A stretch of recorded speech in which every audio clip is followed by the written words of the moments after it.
समुच्चय ए से समुच्चय बी में परिभाषित एक संबंध होता है, उसी एक स्पेशल प्रकार का संबंध होता है, उसी को हम क्या कहते हैं, फलन कहते हैं। तो फलन की परिभाषा वही सेम है, जैसे संबंध ए से समुच्चय, एक समुच्चय ए से बी में परिभाषित होता है, वैसे ही फलन परिभाषित होता है। फलन जो होता है एक संबंध का ही एक रूप होता है, लेकिन उसमें एक स्पेशल शर्त होती है, स्पेशल कंडीशन होती है, विशेष शर्त होती है, एक अलग विशेषता होती है। वो विशेषता कौन सी होती है?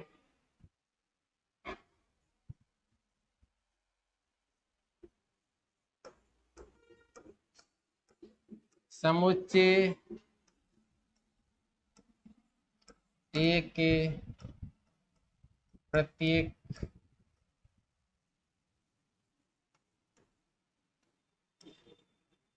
या फिर समुच्चय ए का प्रत्येक अवयव।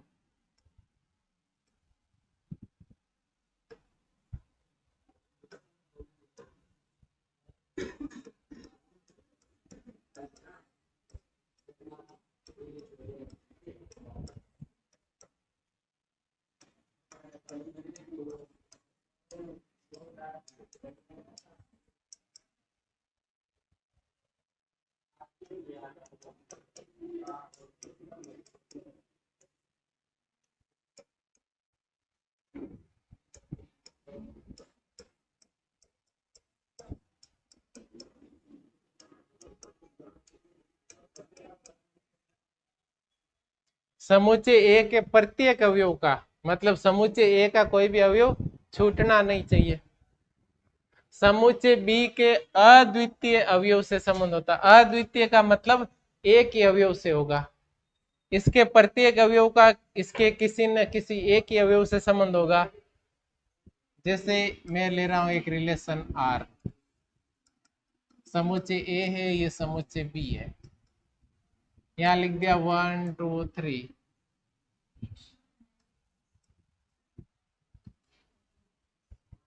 इसके प्रत्येक अवयव का संबंध होगा इसके एक एलिमेंट से। अगर ये इस तरह से हो जाता है, एक का संबंध एक से है, ए से, और एक का संबंध बी से भी है, तो फिर ये संबंध तो है लेकिन फलन नहीं है।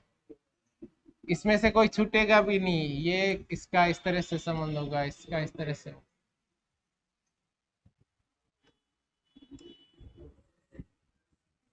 तो देखते हैं कौन सा संबंध है और कौन सा नहीं है।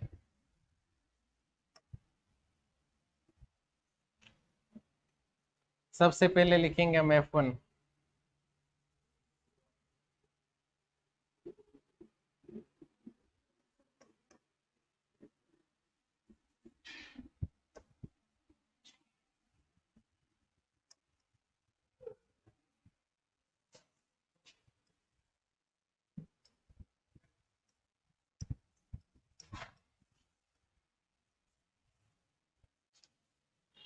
3 संबंध है। पहला संबंध है F1, दूसरा संबंध है F2, तीसरा संबंध है F3। ये सेट ए है और ये सेट बी है।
देखो F1 में देखो, x का संबंध a से है, y का संबंध किसी से नहीं, a से है, z का भी a से, और p का किससे है, c से। ये कह रहा है a के प्रत्येक अवयव का संबंध होना चाहिए। प्रत्येक अवयव का संबंध हो रहा है। और प्रत्येक का किससे होना चाहिए, एक जने से ही, मतलब एक्स का संबंध किसी एक से ही होना चाहिए, दो से नहीं होना चाहिए। एक्स का संबंध ए से हो रहा है, एक से ही है। वाई का संबंध भी ए से है, जेड का भी एक से, और पी का संबंध सी से, तो पी का संबंध भी एक ही एलिमेंट के साथ है, इसका भी एक के साथ, इसका भी एक के साथ, इसका भी एक के साथ, एक से ज्यादा के साथ किसी का नहीं है। तो ये क्या होगा, फलन होगा। इसमें देखो ए का संबंध एक्स से भी है और ए का संबंध डी से भी है। दो जनों से अगर रिलेशन है तो ये संबंध तो है लेकिन फलन नहीं है। इसका प्रत्येक अवयव, प्रत्येक वाला, पहली बात तो सही है, प्रत्येक अवयव का संबंध है, ए का भी है, बी का भी है, सी का भी है, डी का भी है, लेकिन अद्वितीय नहीं है। अद्वितीय का मतलब है केवल किससे, एक जने से ही संबंध होना चाहिए, एक का दो जनों से नहीं हो सकता, तो फिर वो फलन नहीं रहता, ये फलन नहीं होगा। इसमें देखो एक का संबंध ए से, दो का संबंध सी से, तो इसका एक जने से संबंध है, इसका भी एक जने से संबंध है। सेकंड जो बात है वो तो सही हो रही है, पहली बात सही नहीं है। एक के प्रत्येक अवयव का संबंध होना चाहिए, एक का संबंध है, दो का भी है, लेकिन तीन का तो किसी के साथ है ही नहीं, तो प्रत्येक एलिमेंट का संबंध है क्या, नहीं है, तो ये भी संबंध तो है लेकिन फलन नहीं है। संबंध तो है ये, फलन नहीं है, तो ये होता संबंध और फलन।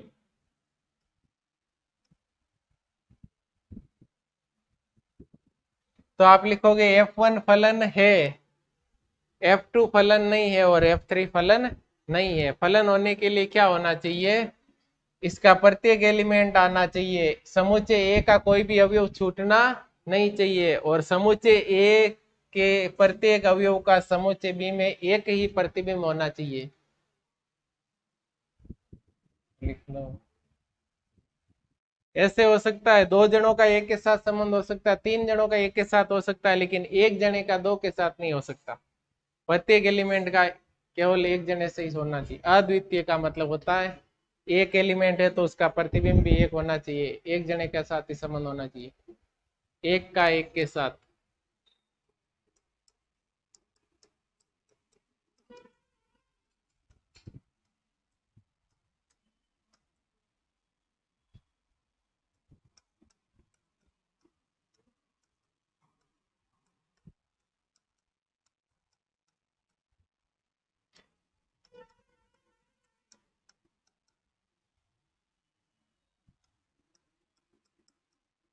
ये परिभाषा होती है फलन की। ए के प्रत्येक अवयव का, ये लिखी हुई है आपके, प्रत्येक अवयव का मतलब ए का कोई भी एलिमेंट छूटना नहीं चाहिए, संबंध में आना चाहिए। अगर कोई भी छूट रहा है तो फिर संबंध तो है लेकिन फलन नहीं है। बी के अद्वितीय अवयव से, अद्वितीय का मतलब इस एक से ही होना चाहिए, इसका एलिमेंट एक है तो उसका उस एक के साथ ही होगा। ऐसा नहीं है ये एक एलिमेंट तीन जनों के साथ में संबंध हो रहा है, इससे नहीं होना चाहिए। जैसे ये लिखा हुआ है, ये आ गया और ये हो गया, तो ये फिर अद्वितीय नहीं है। कितने जनों के साथ है, दो जनों के साथ, तो ये अद्वितीय नहीं होता है।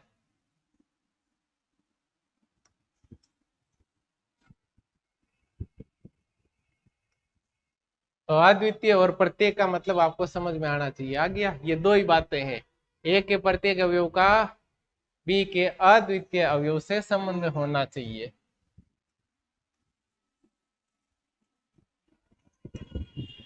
अब देखो बी के जो अवयव कहलाते हैं क्या कहेंगे, प्रतिबिंब। क्या कहेंगे, प्रतिबिंब। बी के एलिमेंट प्रतिबिंब कहलाते हैं।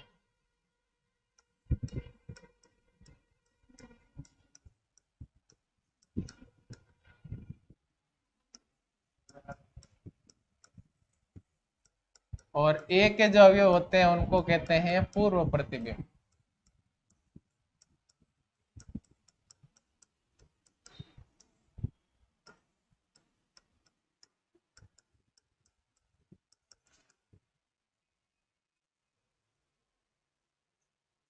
तो फलन की परिभाषा इससे देखोगे तो ए के प्रत्येक अवयव का बी में क्या होना चाहिए, एक ही प्रतिबिंब होना चाहिए, ए का कोई भी एलिमेंट छूटना नहीं चाहिए। बी के एलिमेंट छूट सकते हैं क्योंकि बी में प्रत्येक लिखा हुआ नहीं आया था।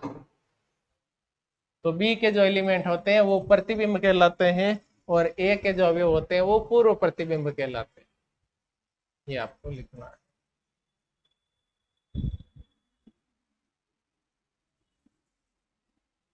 जैसे मैं एक फलन लिखता हूं एफ,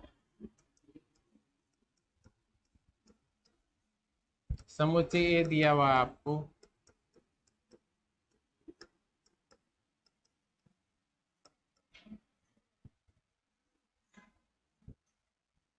या फिर एबीसी ले सकते।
अब देखो कौन सा इन तीनों में से फलन है, F1।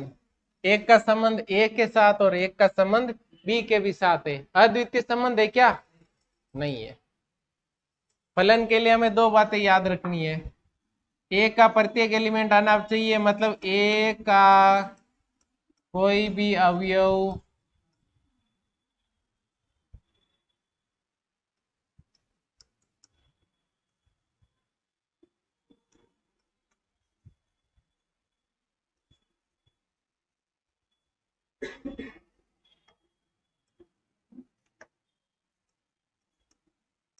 ए का कोई एलिमेंट छूटना नहीं चाहिए, पहली बात।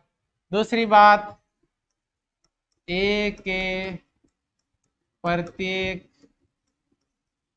अवयव का बी में क्या होना चाहिए?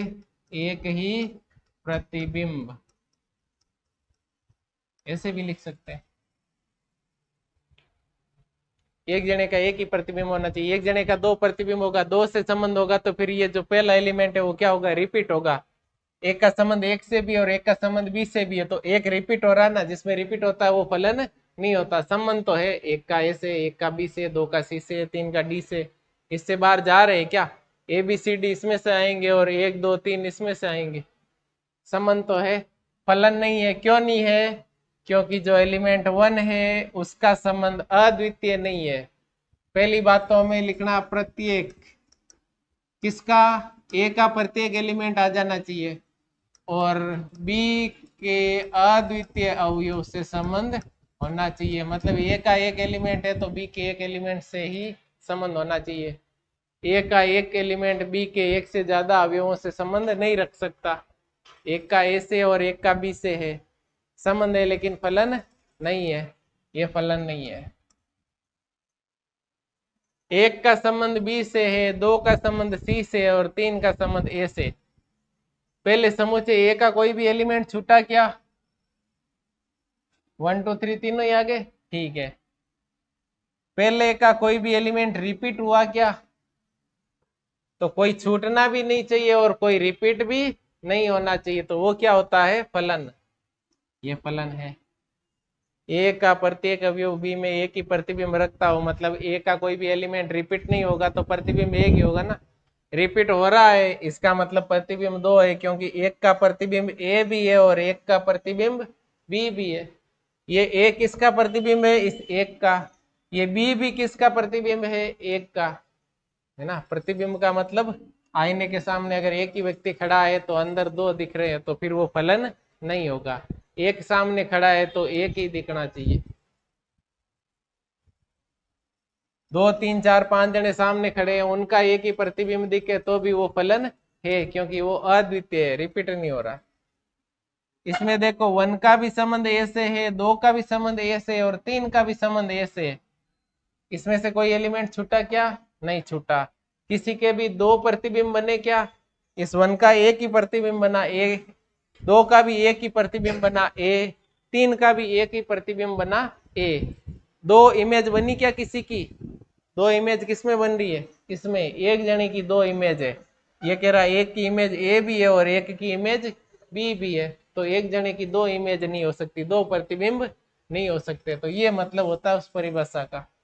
ए का प्रत्येक अवयव बी के अद्वितीय अवयव से संबंधित हो, मतलब ए का प्रत्येक अवयव आ जाना चाहिए, सारे अवयव आ जाने चाहिए, कोई भी छूटना नहीं चाहिए ए में से। ए में से कोई भी एलिमेंट छूटेगा नहीं। पहली बात तो फलन में, संबंध में तो छूट सकता। दूसरी बात, ए का कोई भी एलिमेंट दोबारा रिपीट एफ में नहीं होना चाहिए। इसका मतलब ये भी होता है ए का कोई भी अवयव दोबारा नहीं आए, रिपीट नहीं हो, पुनरावृत्ति नहीं हो।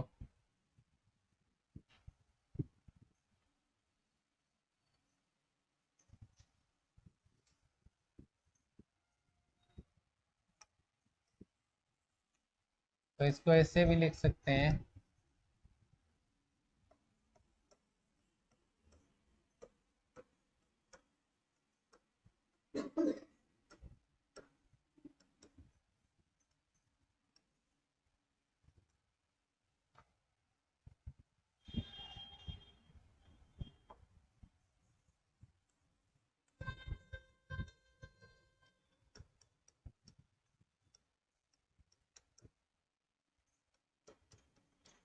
ए का कोई भी एलिमेंट दोबारा नहीं आना चाहिए।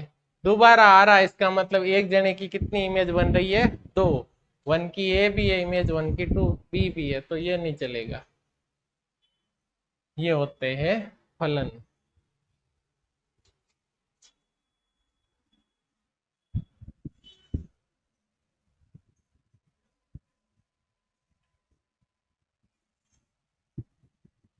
तो बी के जो एलिमेंट होते हैं वो प्रतिबिंब कहलाते हैं, इमेज। और ए के जो एलिमेंट होते हैं वो क्या कहलाते हैं? पूर्व प्रतिबिंब कहलाते हैं। अगर ए और बी दो समुच्चय, इस पर आपको तीन संबंध दिए हुए, तो तीनों में से कौन सा फलन होगा आप देख सकते हैं। ये संबंध तो है लेकिन फलन कौन कौन सा है? ये फलन नहीं है, ये फलन है, क्योंकि कोई भी एलिमेंट दोबारा नहीं आया, एक जने का एक ही प्रतिबिंब बन रहा है। तो ये ध्यान रखना है, ए का कोई भी एलिमेंट छूटना नहीं चाहिए और एक के प्रत्येक एलिमेंट का कितना? एक ही प्रतिबिंब बनना चाहिए। एक व्यक्ति है तो सामने प्रतिबिंब भी एक दिखना चाहिए।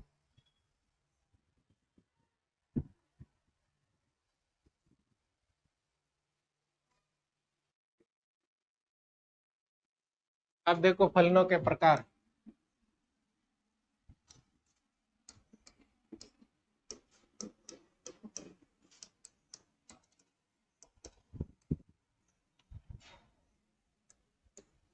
पहला जो प्रकार होता है वो होता है एक एक ही फलन।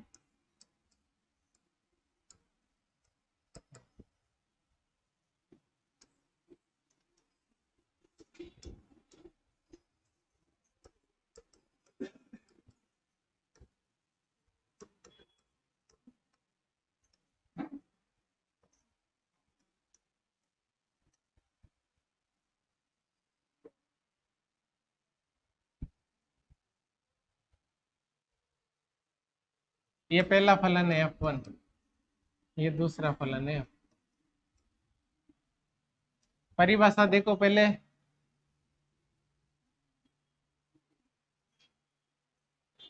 समुच्चय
कोई भी फलन f समुच्चय ए से बी में परिभाषित है, एक ही फलन कहलाएगा। यदि समुच्चय ए के अलग अलग एलिमेंट के समुच्चय बी में प्रतिबिंब भी क्या होने चाहिए, अलग अलग होने चाहिए। अब देखते हैं हम कैसे अलग होने चाहिए।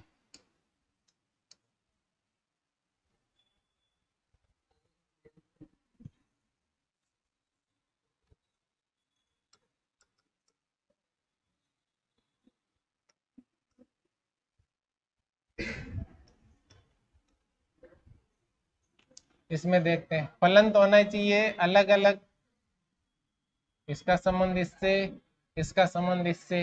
ये अगर छूट जाएगा तो संबंध ही नहीं है, मतलब इसका भी संबंध किसी न किसी से करना पड़ेगा। एक का प्रतिबिंब x है, दो का प्रतिबिंब y है, तीन का प्रतिबिंब z है और चार का भी प्रतिबिंब z है। तीन और चार अलग अलग अवयव है, लेकिन इनका जो प्रतिबिंब है वो क्या है, सेम ही है। इसका मतलब ये फलन तो है लेकिन एक एक ही नहीं है, ये फलन एक एक ही फलन नहीं है। इसका संबंध मान लीजिए इससे है, इसका इससे है और इसका इससे। दो तीन और चार तीनों अलग अलग अवयव है, तीनों के प्रतिबिंब देखो अलग अलग है या सेम ही है, अलग अलग है ना। इसका कोई एलिमेंट छूटना नहीं चाहिए, पहली बात। दूसरी बात, एक जने का एक ही प्रतिबिंब होना चाहिए, तो फलन तो है और ये क्या है, अलग अलग है। तो ये होगा एक एक ही।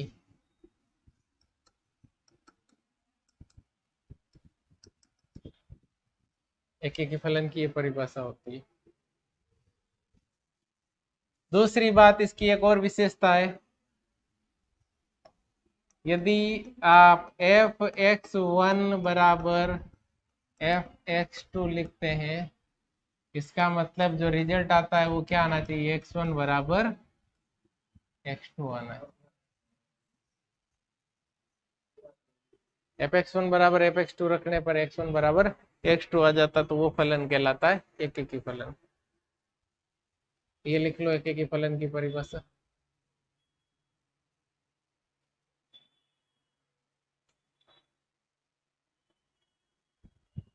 अलग अलग अवयव है तो उनके प्रतिबिंब भी अलग अलग होने चाहिए, वो होता है एक एक ही फलन।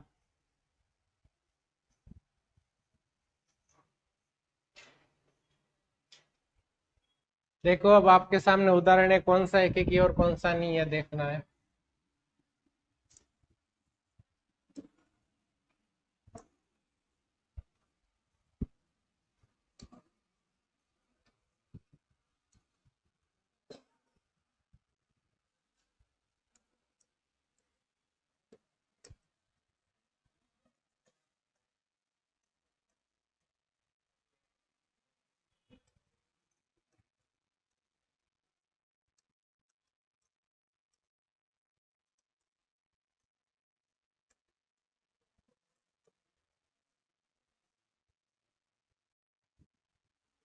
ये फलन देखते हैं, एक एक ही फलन होगा क्या, एक एक ही का मतलब है अलग अलग अगर एलिमेंट है तो उनकी इमेज भी अलग होनी चाहिए। दो और सात सेम है क्या, नहीं है। f2 x आ रहा है और f7 भी x आ रहा है, परंतु दो बराबर नहीं है 7 के। f2 बराबर आ रहा है f7, एलिमेंट दोनों बराबर है नहीं, लेकिन इनकी जो इमेज है वो बराबर है। या फिर ऐसे देखोगे तो भी हो जाएगा, इसका भी जो है प्रतिबिंब x है, इसका भी प्रतिबिंब x है, दोनों अलग अलग है, इनके प्रतिबिंब अलग है क्या दोनों के, नहीं है। फलन तो है लेकिन एक एक ही नहीं है।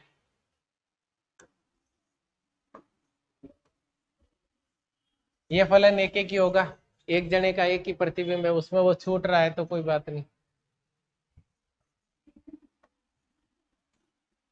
ये फलन फलन ही नहीं होगा, क्योंकि ये एलिमेंट कभी भी छूटता नहीं है। फलन में संबंध में छूट सकता है, लेकिन ये जब छूटेगा तो ये क्या नहीं है, फलन नहीं है। और जब फलन नहीं है तो एक एक ही फलन तो हो ही नहीं सकता।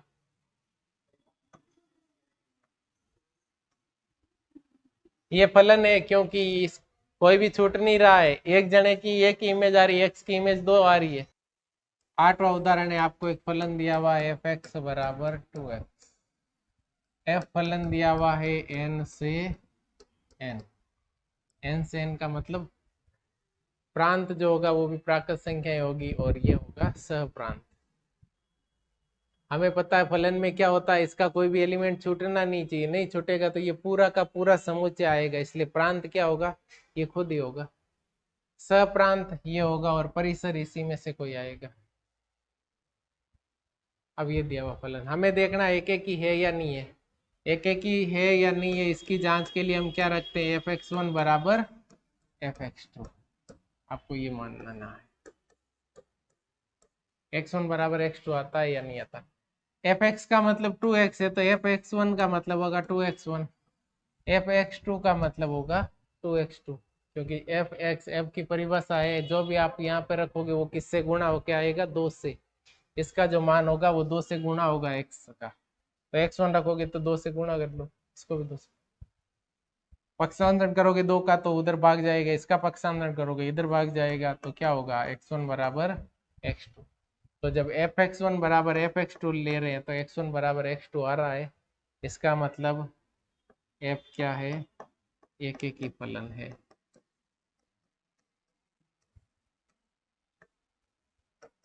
f क्या है, एक एक ही फलन है। अब आपको पूछेंगे f का प्रांत,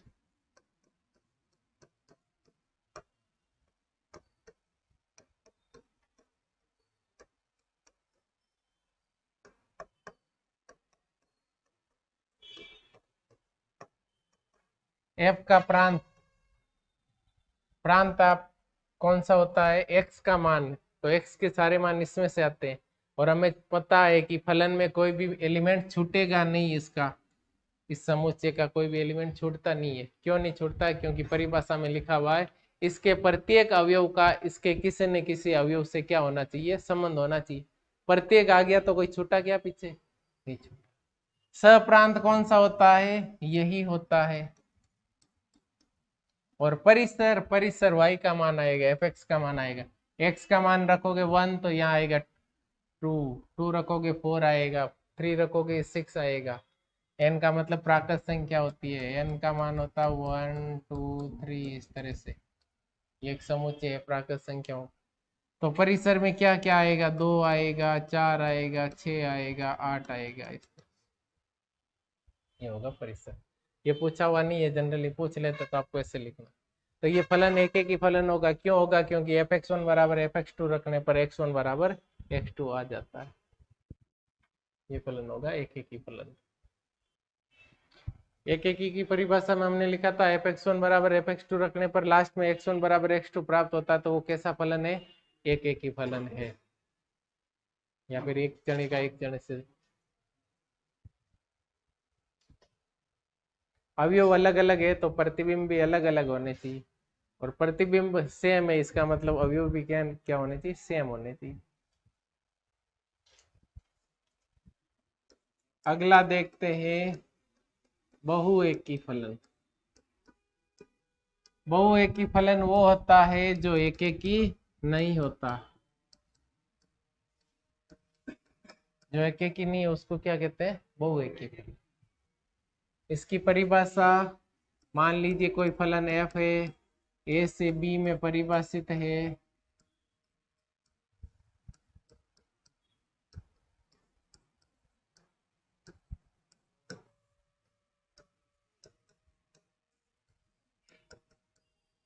यदि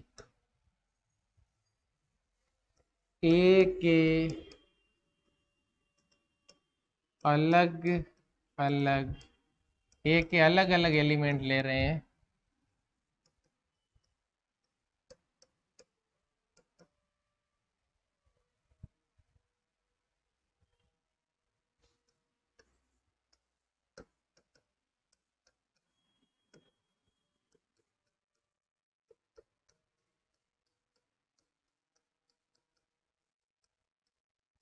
अवयव तो अलग अलग ले रहे हैं लेकिन प्रतिबिंब क्या आ रहा है, सेम ही आ रहा है।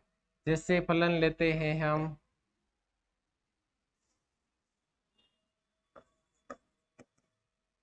f, एक फलन दिया हुआ है n से n लेंगे, z से z में, मतलब प्रांत भी z है और सप्रांत भी z है। अब ये प्रांत बन गया फलन आते ही। संबंध में ये प्रांत नहीं होता था, इसके कुछ एलिमेंट आते थे प्रांत में, सारे नहीं आते थे। फलन में सारे आएंगे, क्योंकि फलन कहता है कि फलन में क्या होता है, इसका प्रत्येक अवयव शामिल होता है, कोई भी अवयव छूटता नहीं है। z होता है पूर्णांकों का समुच्चय, तो z पूर्णांकों का समुच्चय तो पूर्णांक ही होते हैं।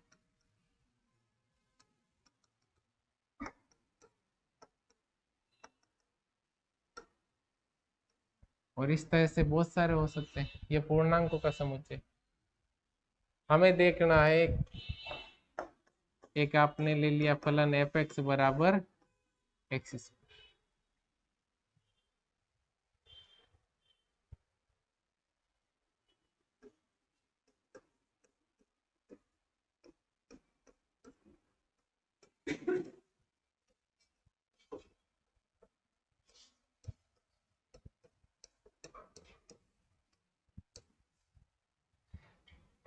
ये भी परिभाषा होती है, ऐसे भी कर सकते हो आप।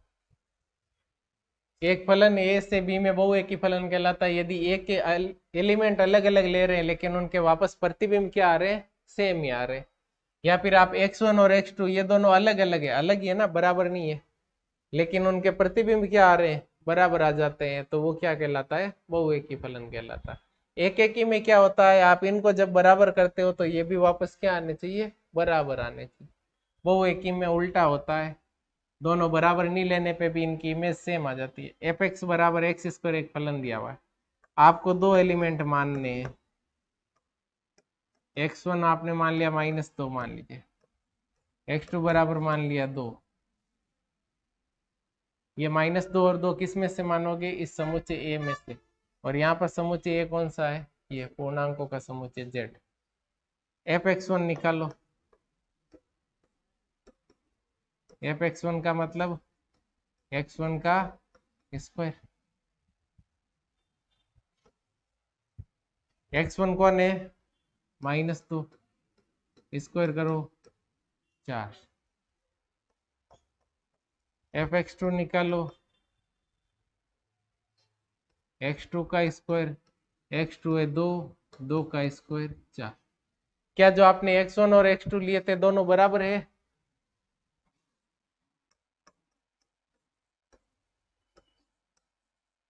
x1 और x2 तो बराबर नहीं है, लेकिन इनकी जो इमेज है वो क्या है, सेम है। एलिमेंट अलग अलग है लेकिन इनके प्रतिबिंब क्या आ रहे हैं, सेम आ रहे हैं, इनको प्रतिबिंब कहते हैं। एफ एक्स का जो मान होता है वो प्रतिबिंब होता है, ये तो होता है पूर्व प्रतिबिंब और ये होता है प्रतिबिंब।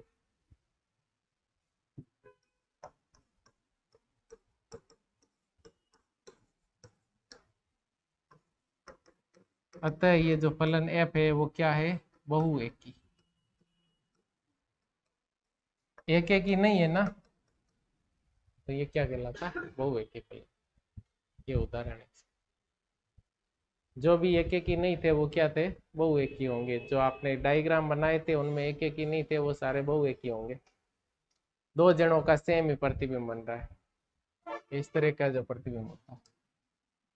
ऐसे ही नहीं समझ में आता परिभाषा से तो ऐसे समझ सकते हो। इसकी इमेज भी ये आ रही है और इसकी भी इमेज सेम ही आ रही है, तो ये क्या कहलाता है, बहुएकी कहलाता है।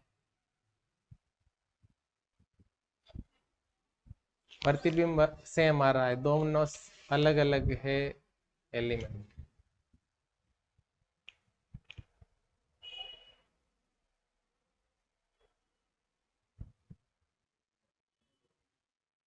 एक एक ही में अलग अलग अवयव है तो प्रतिबिंब भी अलग अलग होंगे। बहुएकी में अलग अलग अवयव है लेकिन प्रतिबिंब क्या होंगे, सेम होंगे।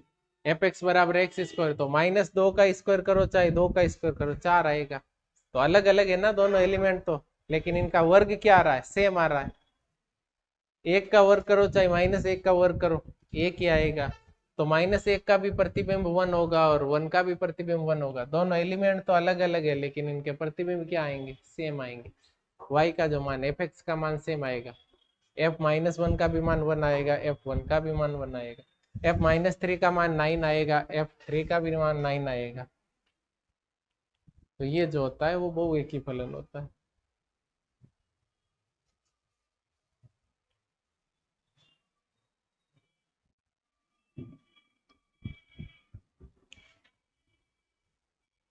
इसके बाद देखते हैं आच्छादक फलन।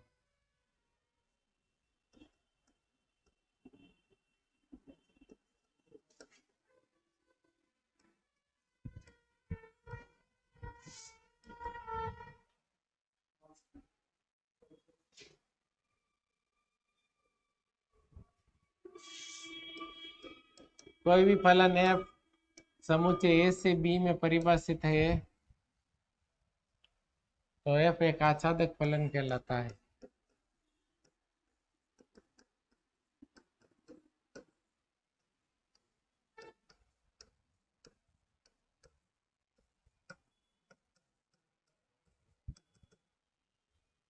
आच्छादक कहते हैं इसको।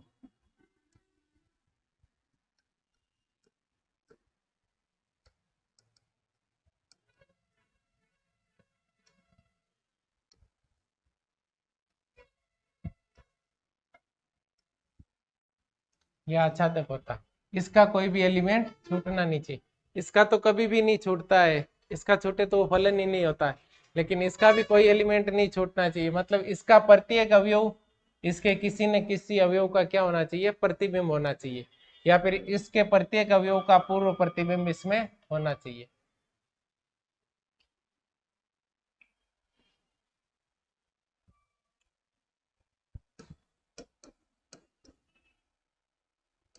ये हो गया ए और ये हो गया बी।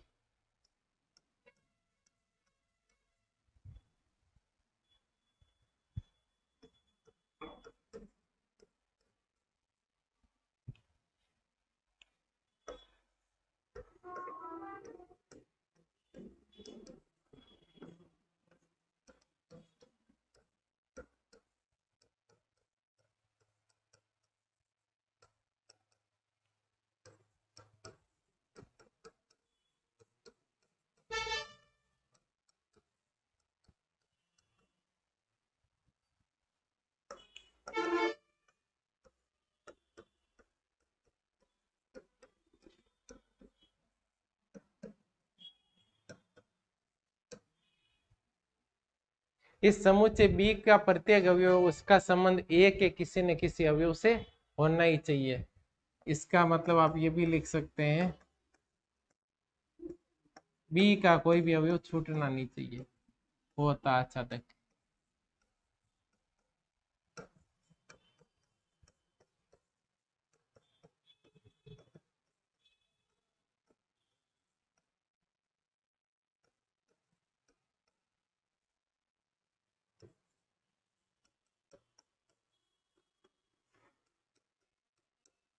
ए का तो कोई एलिमेंट फलन में छूटता ही नहीं है, अगर छूट जाएगा तो वो फलन नहीं होता, खाली संबंध ही होता। लेकिन जब बी का भी कोई एलिमेंट नहीं छूटे तो वो कैसा फलन होता है, आच्छादक फलन होता है। या फिर ऐसे भी लिख सकते हैं, एफ का परिसर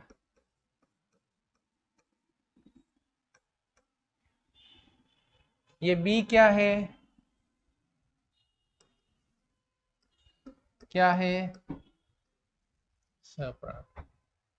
और परिसर किसको कहते हैं, इसके वे एलिमेंट जिनका संबंध इनसे होता, तो इसमें संबंध किसका है, सबका ही है, सबका ही है। इसका मतलब जो सप्रांत था और जो परिसर था वो क्या होंगे, बराबर होंगे, सेम होंगे। सप्रांत और परिसर जब सेम हो जाते तो वो कौन सा होता है, आच्छादक फलन। एक ये भी परिभाषा है, एक ये भी है। अरे ये तो समझने के लिए है, ये भी समझने के लिए, लेकिन ये आपको याद रखना, परिसर और सप्रांत जिस संबंध में बराबर होते हैं वो कैसा होता है, आच्छादक फलन होता है। फलन में समुच्चय बी का प्रत्येक अवयव समुच्चय ए के किसी न किसी अवयव से संबंधित हो, या बी के प्रत्येक अवयव का ए में क्या होना चाहिए, पूर्व प्रतिबिंब होना चाहिए, ऐसे भी लिख सकते हैं।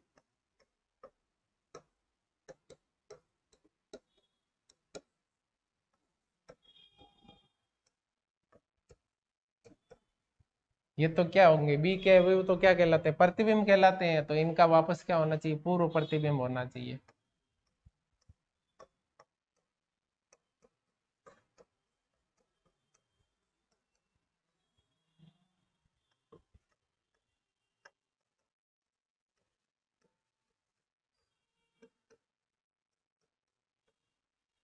ये याद रख लेना, कोई भी फलन है उसका परिसर निकाल लो, अगर वो सप्रांत के बराबर आ जाता है तो वो कैसा फलन है?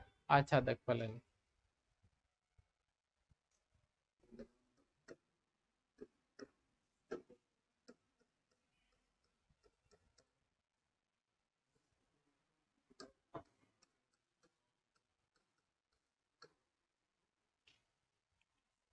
एफ एक्स बराबर 2x,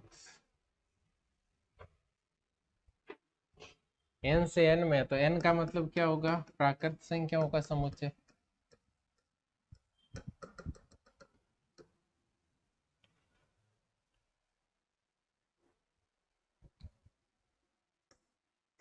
तो f बराबर क्या आएगा? x का मान 1 लोगे तो y का मान एफ एक्स का मान कितना आएगा? 2 एकम 2। 2 लोगे तो वहाँ x का मान 2 रखोगे, 4, 3 रखोगे, 6, इस तरह से आएगा। तो अब देखो f का परिसर,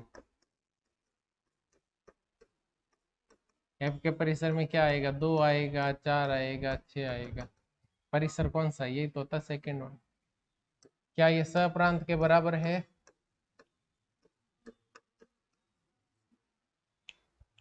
सप्रांत क्या है? एन। एन का मतलब 1 2 3 4 5 सब आने चाहिए। क्या 1 आ रहा है इसमें? 3 आ रहा है? 5 आ रहा है? नहीं आ रहा है। इसका मतलब ये क्या है? आच्छादक नहीं है।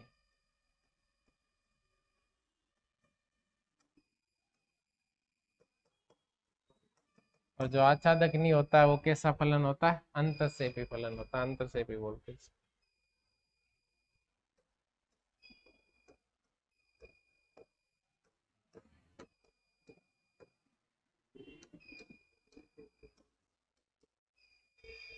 तो ये एक उदाहरण कर लेना।